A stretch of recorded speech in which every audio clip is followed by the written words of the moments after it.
नमस्कार, मैं संदीप सिहारे आप सभी का दिव्य ज्ञान चैनल पर हार्दिक स्वागत करता हूँ।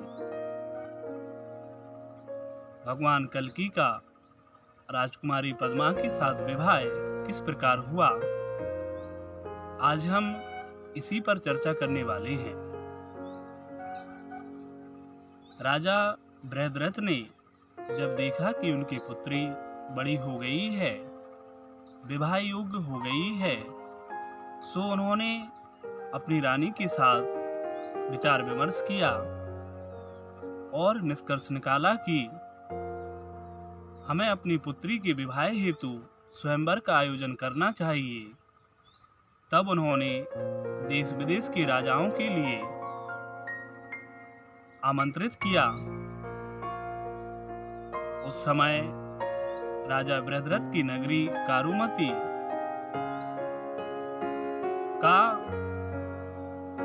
का सजावट किया जा रहा था। वह नगरी सजाई जा रही थी, सड़कों को साफ किया जा रहा था। राजा महाराजाओं के निवास हेतु भवनों का निर्माण हो रहा था। इस प्रकार से जब उनके ठहरने स्वागत हेतु सारी व्यवस्थाएं कर दी गईं, सो राजा बृहद्रथ ने राजा महाराजाओं को बुलवाया। वह सेना के साथ वहां पर आए। कोई राजकुमार हाथी पर सवार होकर, सो कोई रथ पर, कोई घोड़े पर सेना के सहित आए।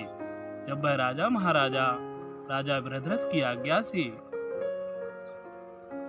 रंगभूमि में यथास्थान बैठ गए, तब राजकुमारी पद्मा को बुलाया गया। वह साक्षात लक्ष्मी के समान थी, परम सुंदर थी, सखियों के साथ घिरी हुई धीरे धीरे रंगभूमि की ओर कदम बढ़ा रही थी। राजकुमारी पद्मा को बंदीजन एक एक राजा का परिचय देते जा रहे थे।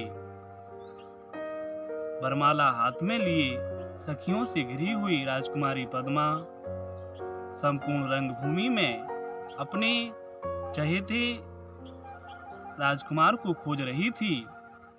सारे राजा लोग उसके रूप सौंदर्य पर मोहित हो रहे थे।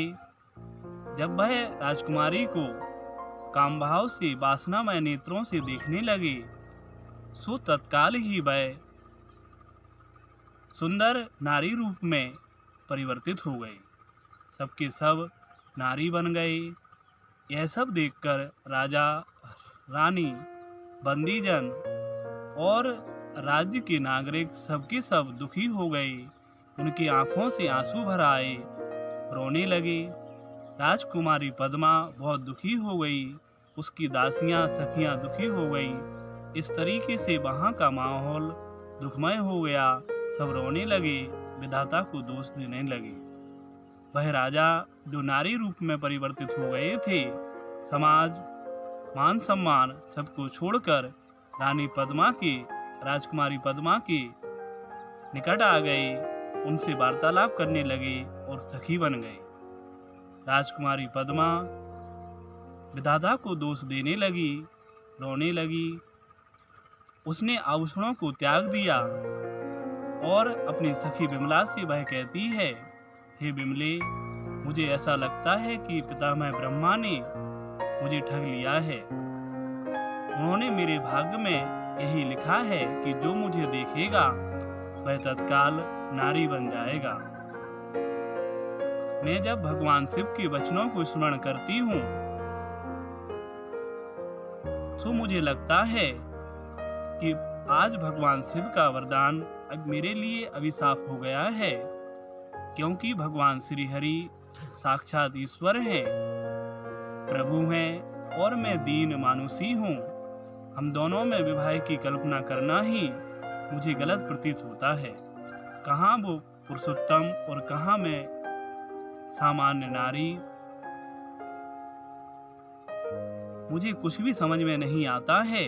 यदि भगवान श्री हरि मुझे ग्रहण नहीं करेंगे तो मैं जलती हुई अग्नि में समा जाऊंगी, मैं इस देह को बिल्कुल नहीं रखूंगी। इस प्रकार से वह बहुत भावुक हो गई और फूट फूट कर रोने लगी। यह सारा घटनाक्रम वहां एक वृक्ष पर चढ़ा हुआ सुख पक्षी देख रहा था। सो वह तत्काल वहां से उड़कर समुद्र के इस पार संभल ग्राम में जा पहुंचा और भगवान कल्कि की स्तुति करने लगा। कल्कि भगवान ने देखा कि सुख आया तो उससे बोले, हे सखे, तुम कहां से आ रहे हो? मुझे तुम दुखित जान पड़ते हो। तुम्हारे बिना मेरा एक क्षण भी बड़ी कठिनाई से दूर होता है। बताओ, तुम्हारे दुखित होने का कारण क्या है? तब सुख पक्षी ने अपने सखा, अपने स्वामी कल्कि को सारा वृत्तांत बतलाया और कहा कि भगवान, राजकुमारी पद्मा साक्षात लक्ष्मी है। भगवान शिव ने उसे वर दिया है कि तुम्हारे पति भगवान नारायण होंगे और तुम्हें कोई यदि काम भाव से देखेगा तो वह तत्काल नारी बन जाएगा। तब भगवान कल्कि कहते हैं, सखी, मेरा और उसका जो विवाह है वो विधाता ब्रह्मा जी ने रच दिया है। यह पहले से ही नियत है। तुम फिर से मेरे दूत बनकर राजकुमारी पद्मा के पास जाओ और उसे ज्ञान कराओ, अपने वचनों से उसे समझाओ। मैं निश्चित ही वहां पर आऊंगा और पाणी ग्रहण करूंगा। तब सुख पक्षी समुद्र के उस पार सिंहल देश में कारुमती नगरी में गया और राजकुमारी के अंतःभवन में प्रविष्ट होकर नांग केसर के वृक्ष पर बैठ गए और मानुषी भाषा में बोले, हे सुंदरी, तुम सुख से तो हो, कुशल पूर्वक हो या नहीं हो? मुझे आज तुम उदास लग रही हो। तुम अपनी सखियों से हंसती भी नहीं हो। इस दुख का कारण क्या है?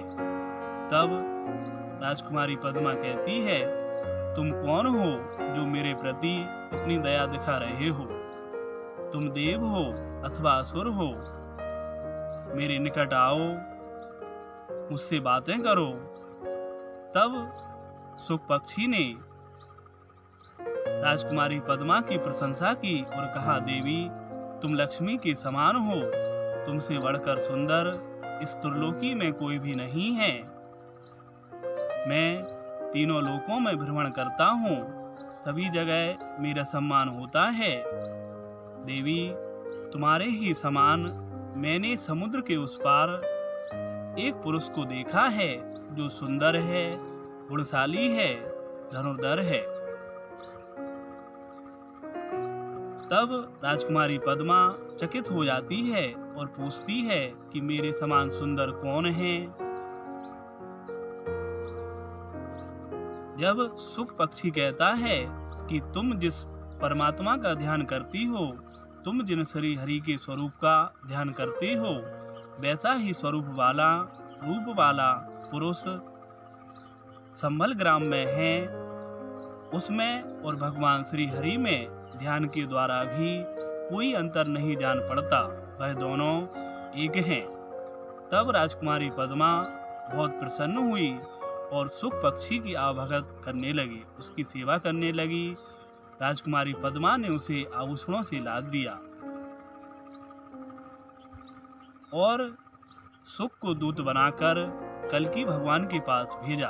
अब जो सुख पक्षी है वह पद्मा का दूत बनकर कल्कि भगवान के पास आता है और फिर राजकुमारी पद्मा ने जो कल उस सुख से कहा था उन्हें बताता है। तब भगवान कल्कि अश्व पर सवार होकर सुख पक्षी के साथ ही कारुमती नगर की ओर चल पड़ते हैं। वहां जाकर वह उस नगरी के निकट ही वन में ठहर जाते हैं और सुख पक्षी से कहते हैं, सखे, मैं यहाँ इस सरोवर में स्नान करने की इच्छा रखता हूँ। तब वह सखा राजकुमारी के पास गया और उसने कल्कि भगवान की आने की सूचना दी। कहा, देवी, आज तुम्हारी मनोकामना निश्चित ही पूर्ण हो जाएगी। मैं उन कल्कि भगवान को अपने साथ लिवा कर लाया हूँ। वह इस समय बरगद के पेड़ के नीचे विश्राम कर रहे हैं। तब राजकुमारी पद्मा बहुत हर्षित हुई और अपनी सखियों के साथ सरोवर की ओर गई। वहां उसने स्नान किया। सब लोगों ने दिव्य वस्त्र धारण किए और फिर वहां पर उस बरगद के पेड़ के नीचे गई। वहां उसने देखा कि सुंदर श्यामल विग्रह साक्षात श्री नारायण के समान सुख पक्षी के साथ लेटा हुआ है।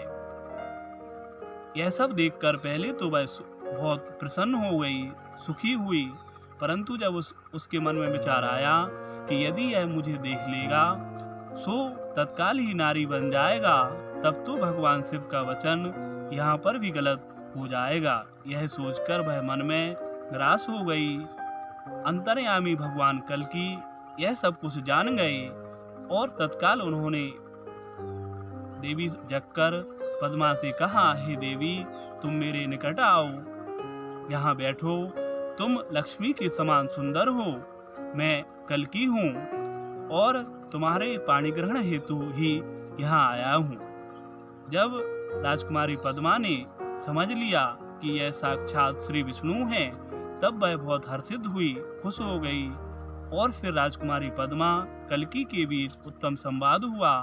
फिर रानी पद्मा ने अपने पिता राजा बृहद्रथ को खबर भिजवाई कि कल्कि भगवान साक्षात विष्णु हैं और वह मुझसे पाणी ग्रहण करने हेतु ही यहाँ हमारी नगरी में आए हैं।